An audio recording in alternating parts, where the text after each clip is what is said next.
Assalamualaikum warahmatullahi wabarakatuh. Selamat Waalaikumsalam. datang di Bincang Mahasiswa Agribisnis. Kali ini kita dalam acara podcast ya, dalam rangka berbagi cerita lah, sharing-sharing antar mahasiswa, biar teman-teman mahasiswa agribisnis yang lain, atau terutama untuk teman-teman mahasiswa baru nih, tahulah ada kegiatan-kegiatan apa aja nih yang bisa dilakukan sebagai mahasiswa agribisnis sendiri gitu. Sebelumnya izinkan saya memperkenalkan diri, nama saya David Kurniawan, dari mahasiswa agribisnis angkatan 55. Di sini juga saya bersama bintang tamu kita nih yang gak kalah kece, dari Mas Umar. Kita datangin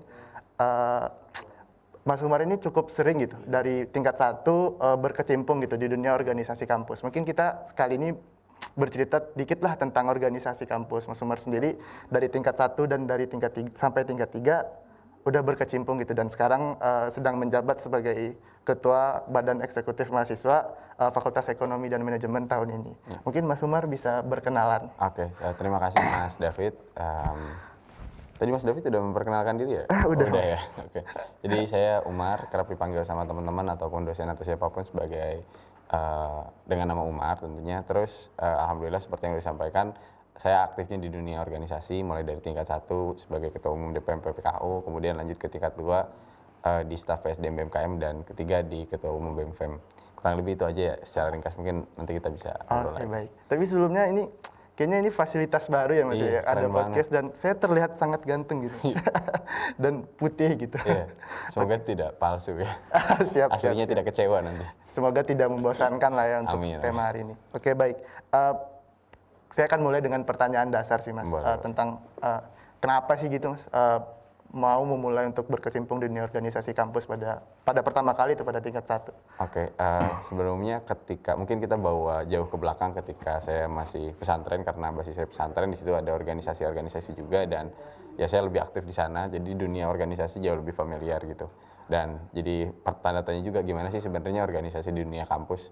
Kemudian ketika tingkat pertama, alhamdulillah nih dari organisasi saat itu ada BMPPKU, DPM PPKU, ada IKMP buat keluarga mahasiswa muslim, dan mungkin ada BMKM dan organisasi lainnya. Cuman karena saya benar-benar penasaran sih sama dunia legislatif waktu itu, ikut magang DPM PPKU, dan wah interest banget nih sama diversifikasi dari mahasiswa-mahasiswa di IPB. Karena kan kalau di pesantren saya orang-orang rata-rata homogen, budayanya semuanya Sunda, terus cara berpikirnya, cara komunikasinya ya semuanya melebur ya begitu-begitu aja gitu loh. Ketika kemudian terjun ke dalam dunia organisasi, yang tentunya nggak lepas dari komunikasi sama orang-orang yang berbeda, pola pikir yang berbeda, pola rasa yang berbeda, ada makan hati, ada ngasih hati, dan lain sebagainya.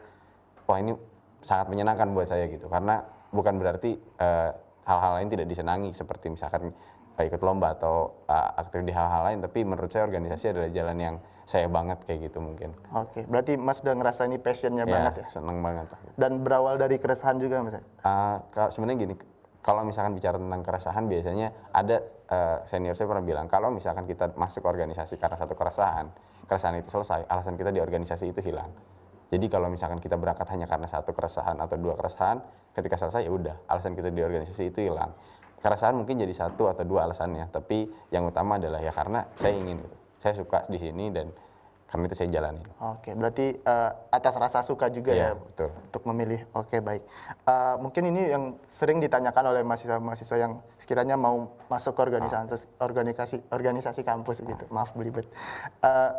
Gimana sih Mas cara mengatur waktu gitu? Time manajemennya kayak gimana? Mungkin bisa dikasih tips dan trik gitu. Udah kan kira-kira udah 3 tahun nih, pasti kayak ada perkembangan time management, dan kira-kira yang efektif itu seperti apa ya Mas? Jadi kalau misalkan tentang time management nih, secara teoritis kan banyak banget, bahkan dari tingkat 1 udah diajarin, kayak ada kuadrannya lah gitu, penting mendesak, penting tidak mendesak, tidak penting mendesak, tidak penting tidak mendesak, untuk jadi skala prioritas kemudian. Cuman ketika jatuh ke lapangan, kadang yang sulit itu bukan, oh ini penting, justru ketika mentuh ini yang mana yang penting, yang mana yang mendesak. Kadang di situ agak kesulitan karena ada hal-hal yang tiba-tiba mendadak datang dan nggak kalah penting dan nggak kalah mendesaknya. Di situ kadang jadi kesulitan, dan di situ mau nggak mau ada hal yang harus kita korbankan. Nggak bisa kita datang setengah di satu, setengah di yang lainnya. Mau nggak mau ya harus ada risiko yang kita ambil. Nah di situ mungkin jadi kita kalau bicara time management tanpa bicara tentang opportunity cost, itu kayaknya nggak lengkap gitu loh. Jadi kayak time management iya, opportunity juga harus diambil gitu. Kayak misalkan di waktu yang akan datang juga, ya bukan bahkan di waktu-waktu yang telah berlalu, pasti di satu hari itu gak jarang bentrok 3-4 agenda, dan Itu padahal di sebelum-sebelumnya udah direncanakan dengan matang. Kita udah rencanain, oh ntar pagi mau gini, siang gini, sore gini, H-1 atau bahkan hari itu juga datanglah kegiatan-kegiatan yang memaksa kita, aduh mendadak banget gila gitu. Ya ada akhirnya mau nggak mau kita harus menyesuaikan. Jadi kalau misalkan time management yang baik tadi ada skala prioritasnya, kita tentuin dengan rencana yang sebaik mungkin, tapi kita juga tentuin apa yang jadi hal menurut kita pribadi itu paling penting. Jadi ketika kita harus milih, kita udah punya pegangan gitu loh. Ini yang jadi tanggung jawab besar saya, di sini saya harus ambil resiko dan saya harus rela buat tinggalin yang lain. Kayak gitu. Oke, baik. Berarti tentang manajemen prioritas ya? Iya, Yang kita jadi harus satu paket. mengurutkan skala prioritas mana yang rasanya kita lebih berdampak mungkin kali, betul. kayak gitu ya. Oke. Tapi kalau dari jawaban itu muncul pertanyaan baru nih, Mas. Oke, tahu. Kan kalau misalnya banyak ya, banyak kegiatan, berarti dari awal kita batas aman mengambil banyak kegiatan tuh berapa dan kira-kira sekiranya kita tahu bahwa itu aman kayak gimana? Nah, ini mungkin sesuatu yang nggak jarang dilewatkan sama teman-teman mahasiswa ketika ngambil event di kampus ataupun kegiatan di kampus adalah dia tidak estimate ketika ngambil amanah itu berapa banyak waktu yang akan tersisihkan. Yang dia tahu ketika, oh ini gue mau ngambil peran ini karena ya gue suka nih sama jalannya. Misalkan gue mau ngambil di seni gitu karena gue orangnya seni banget. Tapi dia nggak tahu banget nih ketika masuk seberapa padat kesibukannya, berapa jam per hari, berapa hari per minggu, berapa minggu per bulan dan seterusnya. Dia nggak tahu akan seberapa padat dan ya orang ambil aja. Terus dan kadang teman-teman mahasiswa ngestimasiin waktu kesibukan itu saat itu. Kayak misalkan dia lagi pegang dua kesibukan, katakanlah ada kesibukan akademik ataupun ikut lomba, terus dia mau ikut yang lain gitu loh. Dia nimbang-nimbang ngambil keputusan itu kadang nggak lihat oh di masa yang akan datang akan seperti apa, tapi di masa itu dan itu jadi fatal. Nah, tadi balik ke pertanyaan Mas David bahwa apakah kemudian gimana cara kita manajemennya? Nah ini kita perlu riset dulu nih dengan kesibukan yang mau kita ambil. Apakah bakal seberapa jauh dia menyita waktu kita dan seberapa berani kita komitmen terhadap hal-hal lainnya tentu. Kalau misalkan bicara komitmen ya harus 100% semuanya, tapi kalau prioritas ya harus ada satu yang kita ambil. Gitu sih. Jadi kalau misalkan tadi pertanyaan adalah gimana kita bisa tahu batasannya, kita harus bisa estimasiin juga nih. Kalau pakai itu kan sederhana aja. Kayak misalkan akademik kita dari pagi sampai sore atau enggak ya sekiranya 6 jam sehari, berarti kita dalam sehari itu masih punya waktu apa, karena ada waktu buat istirahat juga harus dimasukin. Nah ini kadang lupa, ada waktu juga buat ibadah yang kayak gitu, hal-hal kayak gitu biar kita estimasinya lebih matang. Kalau ada, oh ini gue masih bisa kosong nih, gue biasanya ada waktu-waktu luang yang biasa dipakai buat Instagram, scrolling media dan gak kerasa nih, oh buka Instagram, udah 1 Tipikal anak jam. muda banget ya. Buka YouTube, waduh udah 2 jam lihat podcast siapa gitu ataupun konten-konten yang lagi viral, udah waktu jam berlalu. Nah waktu-waktu itu yang harusnya kita siap untuk korbankan gitu. Yang lain mungkin jangan gitu sih mungkin. Oke, berarti intinya kita harus riset lebih mendalam ya sebelumnya. Baik itu mungkin bisa banyak cara ya, kayak sharing-sharing ke yang tahun sebelumnya atau kayak menanyakan ke ketua bakal ada timeline apa aja dan lain-lainnya Dan gitu. yang penting juga kita harus tahu kesanggupan kita sejauh apa. Oh, Itu yang mungkin kadang lupa. Ini gue sanggup pasti sanggup. Tapi belum apa ya biasa aja gitu. Nggak nanya ke teman-teman atau mungkin nanya ke ayah ibu, biasanya kita kecapean kapan atau gimana. Ya kadang meninggal sendiri kan oh iya, berat bener juga ya. Nggak boleh lupa diri lah. Nggak ya, boleh lupa intinya. diri juga. Oke, baik. Tapi kalau Mas pribadi, kalau untuk membagi waktu ke akademik gimana? Apakah keteteran apa kayak Ya gimana? kadang ketika memang lagi-lagi ya mungkin ini juga nggak jarang yang mengalami. Kalau misalkan ngusahain untuk ya ini waktunya buat nggak boleh ada agenda lain dan teman-teman juga pasti nggak mau diambil agendanya, ya udah kita kosongin kayak gitu loh.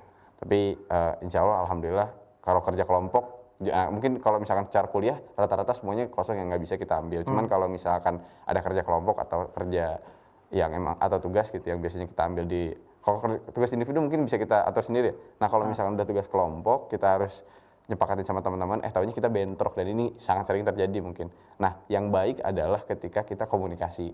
Nah itu jadi saya juga gak jarang gitu, gak bisa ikut kerja kelompok saat itu untuk dibahasnya, tapi saya minta apa yang nanti bisa saya kerjain gitu. Misalkan oh ini apa ya, sekarang pada mau bahas makalah misalkan, tapi PPT belum ada, ya udah ntar saya PPT atau misalkan ya gimana lah gitu. Jadi jangan sampai ya kita ngilang ada kesibukan yang lain, udah gitu nggak ngobrol sama teman kelompok karena ya perih juga sih kayak gitu buat jadi teman-temannya gitu sih. Tapi ini sih saya sempat kepikiran tadi dari jawabannya Mas.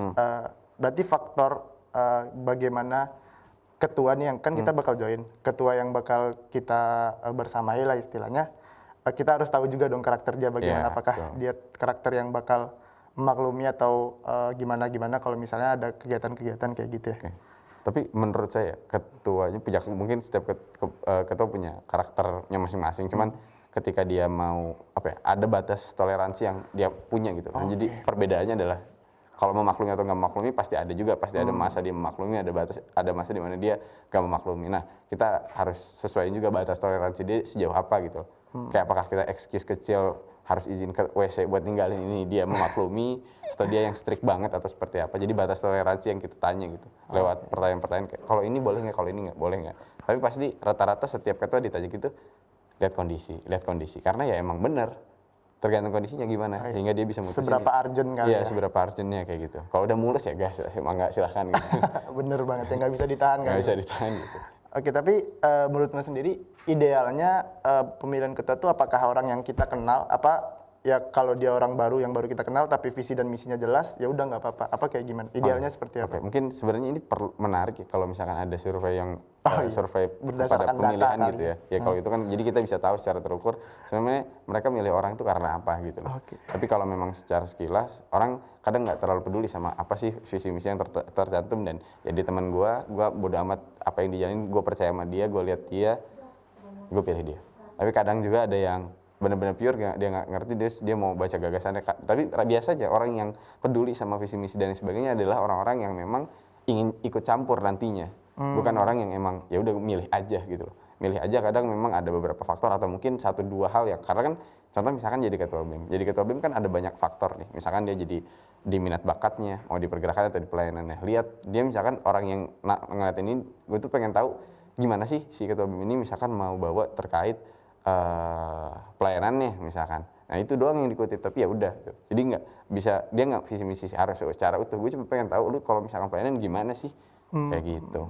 Itu mungkin, tapi cukup apa ya? Saya nggak megang datanya, nggak megang data.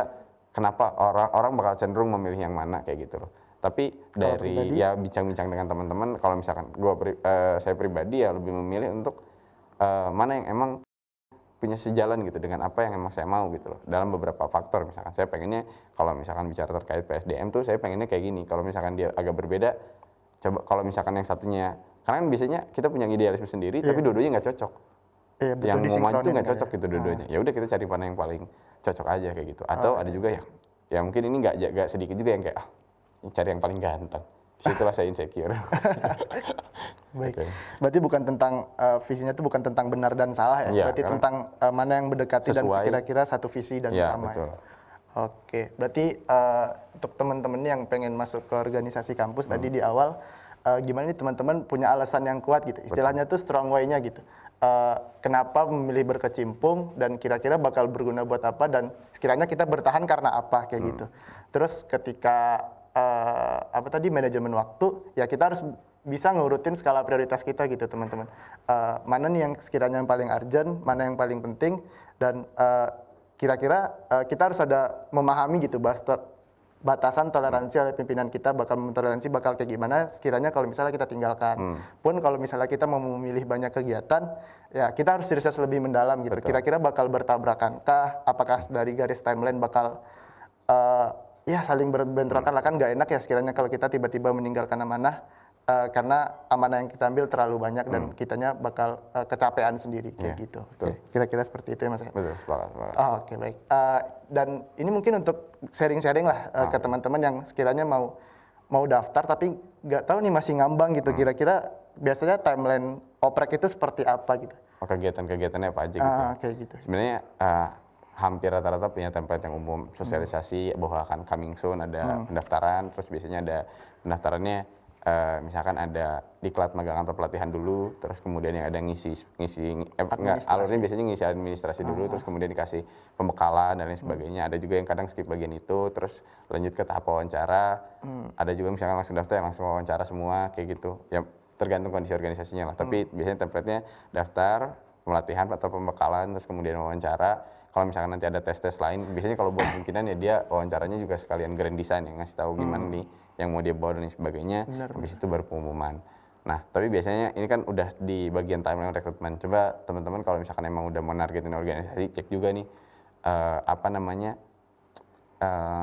ada magang nggak buat organisasi tersebut. Jadi bisa ngerasain dulu lah seenggaknya, atau baca-baca dulu sebelum masuk kayak gitu sih. Tapi kalau misalkan timeline rekrutmen biasanya kayak gitu aja sederhana, administrasi yang ini pokoknya jangan sampai lewat lah gitu.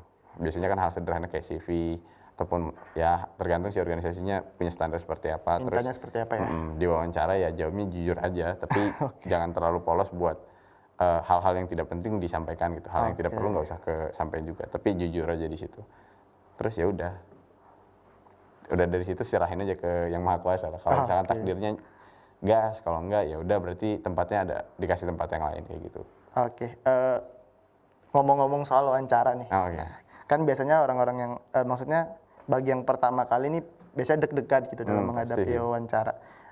Nggak kerap pula biasanya tuh pertanyaan-pertanyaan yang sekiranya nggak kita terka-terka lah tiba-tiba dan kita ngeblank gitu. Nah kalau kayak gitu tuh gimana ya kira-kira Mas? Oke, sebenarnya ketika mungkin ini tahap pra wawancara sebelum dia wawancara atau bahkan sebelum masuk organisasi, karena kadang orang daftar organisasi atau apa ya karena euforia, kayak orang pada daftar ya gue ikutan daftar. Tapi ini apa ya, di tingkat 1 ada ya pesan lah dari senior yang lo kalau nggak tahu organisasinya ngapain lo masuk gitu. Lu masuk ke sesuatu yang lu nggak tahu, ntar lu bakal diapain, lu bakal gimana, kok lu mau gitu. Itu ya maksudnya jangan sampai lah hal itu terjadi. Jadi sekiranya hal-hal umum atau kita mau masuk kemana tuh kita tahu. Kayak misalkan, oh kita mau masuk ke katakanlah Kastrat BEMFEM misalkan. Tahu nih Kastrat tuh ngapain aja kerjanya, Kastrat tuh apa selama ini, Kastrat ngapain aja. Jadi ketika masuk ditanya hal-hal dasar, nyambung nih antara Kastrat yang emang dijalankan sama apa yang lu inginkan gitu. Jadi kan ntar pas jawabannya matching tuh. Dan biasanya hal-hal yang kayak gitu. Terus yang kemudian biasanya ditanyakan kan terkait gimana kita, karakter kita ataupun komitmen kita. Dan di situ ya udah jujur aja, tapi lagi-lagi jangan terlalu polos lah, kayak kita karakter kayak kita ngasih tahu hal-hal yang nggak perlu disampaikan gitu, kayak ya oke lah, lu suka bubur diaduk ya udah oke gitu loh, nggak usah diceritain juga oke lah, nggak masalah gitu kan. Ya hal-hal yang kayak gitu lah, gitu sih mungkin. Oke, berarti wawancara tuh butuh research juga ya. Iya, Kayak tentu. seperti yang dibilang sebelumnya, ya nggak jauh-jauh lah kita harus mencari tahu gitu. Kita mau daftar divisi apa dan ini ngapain gitu ya kali. Cuma sekedar masuk, sekedar ikut-ikutan dan ngikut euforia yang ada. Tapi sebelum kita mendaftar tuh kan kita kerap kebingungan ya dalam memilih divisi atau departemen mana yang mau kita pilih gitu. Biasanya kalau misalnya kita udah tahu nih departemen atau divisi apa yang mau kita tuju, ya oke kita langsung milih. Tapi untuk bener-bener yang masih awam dan buta nih, gimana sih kira-kira caranya biar kita tahu, wah ini yang kita banget gitu. Oke. Sebenarnya kalau misalkan bisa, kalau saya pribadi waktu itu ketika oprek ngasih list nih, maksudnya divisi departemen ini kerjanya apa, setiap peran kerjaannya apa dan lain sebagainya. Jadi dari situ dia bisa kalau misalkan dia perlu informasi lebih lanjut, dia bisa kontak saya atau misalkan kontak pendahulu lah. Buat ini biasanya kerjanya ngapain kayak gitu kan. Gitu. Ya mungkin bisa listing dulu nih, dan biasanya ada orang-orang, ada dua sih menurut saya yang ketika daftar atau menentukan pilihan adalah yang udah ahli banget dan ingin eksplor, maksudnya ingin mendalami. Ada yang orang ingin belajar hal di luar yang dia bisa, Explore lebih jauh. explore lebih jauh gitu. Nah tergantung saat itu lu rasa dari life plan lu yang mungkin udah lu susun, lu tuh mau bisa apa gitu. Lu mau jadi ahli di sini atau lu emang mau belajar jadi generalis spesialis lah, ntar kita masuk ke sananya kayak T-shape people dan sebagainya. Nah mau jadi orang yang kayak gimana, kita dulu pokoknya segala sesuatu ya mulai dari kita dulu. Mau kemana, kalau misalkan perlu informasi ya tanya, biasanya kan ada narah hubung kayak gitu sih mungkin ringkasnya. Oke. Tadi kan katanya kalau misalnya untuk yang udah passion juga lah di sebelumnya. Tapi kalau untuk biasanya kan ini kerap jadi pertimbangan ya. Lah saya nggak pernah nih waktu SMA ikut organisasi apapun, atau sebelumnya waktu tingkat satu saya nggak ikut apapun nih, terus tingkat 2 memilih untuk tidak ikut sama sekali gitu. Ya udah daripada sia-sia capek terus gak keterima, ya mending nggak usah dari awal kayak gitu. Kira-kira ada kesempatan nggak sih untuk mereka yang benar-benar pemula dan mau tapi dia mau gitu untuk belajar, ada kesempatan nggak sih? Oke, kalau dari kacamata saya pribadi selaku bagian dari organisasi, ketika menerima orang tentu kesempatan ini harus terbuka seluas-luasnya, dan yang kita lihat adalah dari seberapa besar kemauannya dan seberapa cepat dia belajar. Jadi kan ada beberapa fase, dari fase 1 ke fase 2, lihat seberapa jauh dia berkembang untuk membuktikan bahwa dia benar-benar mau. Bahkan orang kosong pun ya bisa diterima aja, karena kita ngasih kesempatan buat dia belajar. Karena apa ya? Karena saya ngelihat ke diri saya juga gitu loh. Saya bisa sampai tahap ini karena orang-orang menerima saya untuk belajar terus gitu loh. Lalu kenapa tidak saya lakukan juga ke teman-teman yang lain? Saya kasih kesempatan untuk mereka belajar, tapi ketika mereka udah kayak ya dari 1 ke 2 udah ogah-ogahan, ngelengkapin berkas, udah banyak pembenaran-pembenaran, ngerasa sok keren yang kayak gini, udahlah jauhin aja gitu loh. Karena kita lebih nerima orang-orang yang mau belajar aja, nerima orang yang belajar. Mau lu punya pengalaman bejibun, lu sombong ketika masuk, mending keluar aja gitu loh. Karena kita butuh orang yang ada, bukan orang Manners yang saya jadi faktor utama ya. ini suka banget sama kata-kata, percuma lu jago tapi lu nggak ada. Oke. Percuma lu jago tapi lu nggak ada. Jadi mending ya udah kita cari yang ada dan dia mau belajar. Oke. Mungkin nggak ada di sini maksudnya secara komunikasinya sangat Iya, buruk kurang dan yang kayak gitu. terus tiba-tiba kalau dihadapi dengan tekanan atau apa dia tiba-tiba menghilang Iya, dan mencoba kabur kali ya, Mas. Uh. Sebenarnya ada pengalaman pribadi. Enggak, itu kayaknya bukan saya deh. Bukan saya ya. Kayaknya itu cukup banyak cerita lah di Coba antara yang cerita. kita. Ya. Kayaknya hampir setiap teman-teman yang udah berkecimpung ada aja nih orang yang begini. Oke. Tapi padahal di awal dia tuh sangat semangat gitu. Iya, iya. Bener ya, oke. Oke, udah dicukupin aja di bagian Oke, ini. siap. Takut kebongkar lagi nih. Baik, berarti untuk timeline tadi ya biasa ya berarti administrasi. Kalau misalnya ada pembekalan ya kita ikutin Harus pembekalan. ikutin. Aktif lah ya kira-kira di Aktif. sana. Terus untuk wawancara ya kita butuh research lebih mendalam dan sekiranya ya kita jujur gitu apa yang mau kita bawa, tapi jangan polos-polos banget ya. Jangan polos banget. Ntar jatuhnya ya gimana sih kayak gitu ya kira-kira ya. Oke, baik. Mungkin melenceng ke jawaban Mas tadi, saya juga cukup tertarik nih. Kenapa tiba-tiba yang awalnya berkecimpung di dunia legislatif, tiba-tiba masuk ke eksekutif kayak gitu? Apa ya? Why-nya gitu kenapa gitu? Apakah berubah gitu? Kalau saya pribadi sebenarnya kan pertama penasaran banget ya sama dunia legislatif itu kerjanya ngapain. Saya ngejalaninnya ya suka ya jalan-jalanin aja, suka-suka aja gitu. Tapi kemudian kan ada fungsi pengawasan buat teman-teman eksekutif di situ.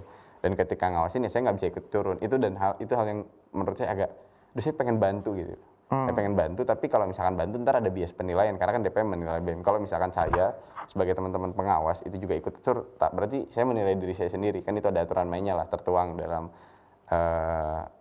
undang-undang KMIPB lah kayak gitu. Kalau misalkan nggak boleh teman-teman DPM jadi teman-teman BEM juga. Ya udah akhirnya dari situ saya memilih untuk jadi BEM karena saya lebih condong pribadi yang suka yang eksplorasi lah. Kita kerja, kita IO dan lain sebagainya. Ataupun bicara tentang permasalahan di mahasiswa pelayanan yang emang langsung bikin kegiatan yang langsung konkret bikin sistemnya gitu loh. Nah kalau DPM ya dia bikinnya aturan mainnya pengawasan legislatif. Ada orang-orang yang suka kayak gitu dan ya saya juga apresiasi. Cuman ketika saya menjalaninya saya ngerasa ya belum bisa all out aja gitu. Karena ada hal yang saya pengen lakukan lebih gitu sih mungkin alasan dasarnya. Berarti pengen lakuin lebih dan langsung turun ya ngubah sesuatu kayak gitu. Oke, baik. Pertanyaan selanjutnya dari yang Mas dengar cerita nih, menurut Mas lebih baik mana ya antara magang atau organisasi gitu? Karena kerap ada perdebatan gitu, ya mending magang lah persiapan untuk dunia profesional kayak gitu-gitu. Menurut Mas lebih mending mana apa? Ya kenapa kalau nggak dua-duanya kenapa enggak kayak gitu? Oke, ini pertanyaan yang pasti ditanyakan. Dan kebetulan waktu itu saya pernah ikut kegiatannya dari internet. Ada mungkin bisa teman-teman searching di Instagram akunnya. Saya ikut pelatihannya dan pertanyaan itu muncul. Mending pilih mana, magang atau organisasi? Kalau misalkan kita lihat based on survei di LinkedIn, itu apa yang dilihat di mata HR, magang itu paling pokoknya di atas lah gitu. Organisasi itu di bawah, pengalaman di kampus itu di bawah. Dan ya tentu kalau misalkan emang orientasi kita langsung ke dunia kerja karir, mending perbanyak magang. Itu udah, ya udah. Nah, makanya dan yang disampaikan sama materi saat itu selalu balik lagi ke life plan kita. Jadi emang ini yang termasuk tadi kan ada beberapa pertanyaan ketika kita milih organisasi, ketika kita milih keputusan-keputusan yang mau kita ambil, ya balik lagi kita ke life plan kita. Kita maunya jadi apa sih nanti gitu loh. Dari situ baru kita kemudian bisa menentukan ini kita mau magang atau organisasi. Karena ya dua-duanya punya plus minus. Kalau magang ya tadi di mata HR, oh ini udah tahu nih nuansa dunia kerja itu seperti apa gitu, euforianya oh kayak gini kalau dunia kerja, ini tensinya dan lain sebagainya. Cuman kalau di organisasi ya lu belajar dengan orang-orang, lu belajar tensi dengan mahasiswa yang katakanlah masih ya kayak remaja lah gitu kan. Itu belajar masalah emosi juga di situ dan lain sebagainya, dan ya kita bisa konkret langsung ngelakuin apa yang buat mahasiswa. Kalau misalkan magang ya benar-benar persiapan lu untuk dunia karir. Balik lagi ke life plan gitu, apa yang emang kita mau kejar. Kalau misalkan kita oh ya udah saya mau organisasinya di tingkat segini aja, saya mau magangnya di tingkat ini aja. Seenggaknya di bagian perencanaan kita udah ngerumusin, meskipun nanti ketika kenyataannya biasanya ada bergeseran nih. Tahun 2 udah mau magang ditarik nih sama orang dalam organisasi karena maksudnya diajak gitu. Karena ngelihat kapasitas dalam orangnya. Ya kayak ya udah nggak jadi deh magangnya deh. Saya mau bantu tunda dulu, saya mau bantu teman dulu. Ya banyak lah kejadian-kejadian kayak gitu. Tapi seenggaknya kita udah ngerencanain apa yang mau kita ambil. dari situ ya setelah itu ya kita biarkanlah kemudian takdir yang nganterin. Tapi kita juga harus plan dan replan gitu. Merencanakan kembali ketika memang kejadiannya tidak sesuai apa yang kita rencanakan di awal. Kayak gitu sih. Oh, berarti tergantung life plan kita ya, Lagi-lagi balik ke situ. jalan mana yang mau kita pilih ya, Betul. apakah jalan pengabdian atau memang mau fokus untuk persiapan dunia profesional. Betul. Oke. Mungkin pertanyaan terakhir ya Mas ya. Boleh.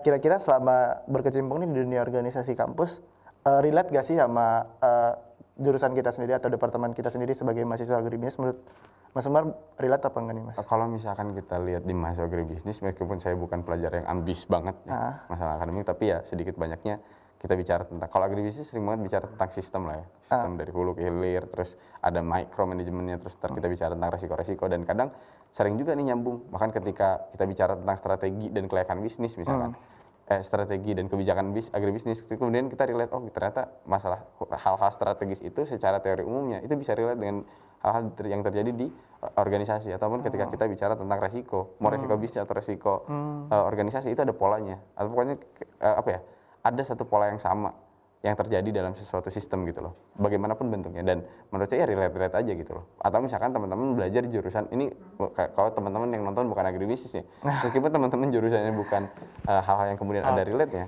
justru ya nggak masalah, justru teman-teman belajar lebih. Tapi kalau misalkan tadi kembali ke pertanyaannya, ya banyak yang relate banget gitu loh, karena kita bicara sistem dan ya saling terhubung satu sama lain lewat pola-pola teori yang umum kayak gitu sih. Oke. Berarti untuk teman-teman nih, untuk mahasiswa agribisnis yang masih ada keraguannya untuk berkecimpung di dunia organisasi kampus, ya nggak usah ragu ya, karena secara materi dan apa yang kita dapetin di organisasi kampus juga relate gitu dengan jurusan kita gitu. Masih beberapa teori umum itu masih sangat relate dan dapat diaplikasikan kayak gitu ya Mas ya. Banyak banget yang bisa diaplikasikan. Oke, mungkin itu aja ya. Dari Mas ada sedikit kesan pesan gitu untuk mahasiswa agribisnis sendiri? Oke, sebenarnya meskipun tadi sebelumnya saya udah bilang bahwa kemudian kita harus menentukan setiap pilihan, tapi ini mungkin agak agak berbeda gitu, agak ironis sebenarnya, karena saya juga baru tahu ketika maksudnya belajar hal-hal tersebut ketika masuk ke dunia kampus. Ketika saya memilih jurusan agribisnis, itu alasan saya tidak strong way banget gitu, nggak punya reason yang terlalu kuat gitu loh.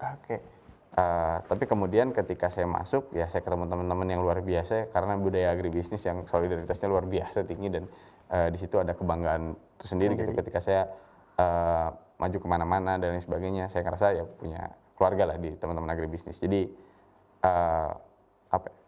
ketika memang pilihan awal kita tidak didasari kayak udah, mungkin ini sekalian pernyataan untuk teman-teman yang udah terlanjur katakanlah. Teman-teman bisa kok kalau misalnya teman-teman milih muter balik atau pilih jalan lain. Tapi kalau buat saya yang memilih untuk terus melanjutkan, ya saya sangat bersyukur aja gitu sih. Jadi enjoy aja. Enjoy ya? Enjoy aja, nikmatin aja perjalanannya. Ya dimanapun itu, selama teman-teman punya hal-hal yang bisa teman-teman pegang, insya Allah kedepannya bisa teman-teman nikmati lah perjalanan. Oke, baik. Mungkin sebelum ditutup, untuk Mas mungkin bisa cerita life plan kedepannya gimana nih untuk tingkat berikutnya? Nanti ya. Nanti. Karena gini, ada juga pernyataan kayak life plan kita tuh untuk di keep di kita. Oke, benar. Karena kalau misalkan ada beberapa yang kita umbar-umbar, karena kalau nggak salah apa ya teorinya waktu itu saya sempat lihat dan baca juga, ketika life plan kita gaungkan ke semuanya, itu perasaan kita untuk mengejar life plan itu berkurang. Ada tuh penelitiannya. Jadi kayak katakanlah contoh nih, saya misalkan mau jadi presiden, terus kemudian saya gaungkan itu terus. Ada mungkin kasus Barack Obama ketika di SD dia berdiri dia bilang saya mau jadi presiden, tapi ya udah dia nggak harus terus bilang ke orang-orang gitu, tapi dia do. Jadi ya udah gitu, hal-hal tersebut life plan itu untuk life plan kita ya untuk kita. Untuk kita pegang. Tapi untuk target terdekat sendiri Mas mau bercerita sedikit? Wah enggak, ntar kita lihat aja gitu. Stay bisa di Instagramnya Mas Umar ya? Waduh. Apa tuh Instagramnya? Cerita sedikit lah. Ya ntar ya boleh dipantau aja lah, karena saya masih jadi ketua BMPM ya. Oke, siap. Masih menjalankan amanah. Sun? Masih menjalankan amanah. Saya chill. Oke, mungkin sekiranya teman-teman itu aja ya yang bisa kita simpulin. Sekiranya nih kalau mau pengen masuk ke organisasi kampus ya kita harus nentuin life plan kita. Terus kalau pengen daftar sesuatu, research lebih mendalam dan kira-kira skala prioritasnya bagaimana gitu. Bagaimana kita manajemen waktu tadi ya. Bisa nggak kita nih sanggup kah diri kita untuk membagi waktu tuh antara akademik dan organisasi kampus. Oke, mungkin segitu aja ya yang bisa Mas Umar sampaikan dan dari saya juga mungkin pamit undur diri.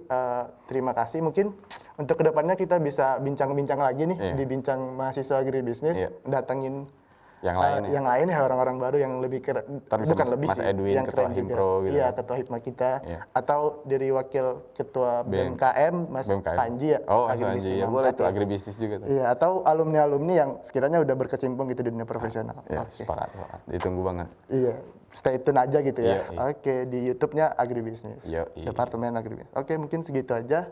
Ditutup. Assalamualaikum warahmatullahi wabarakatuh. Waalaikumsalam warahmatullahi wabarakatuh.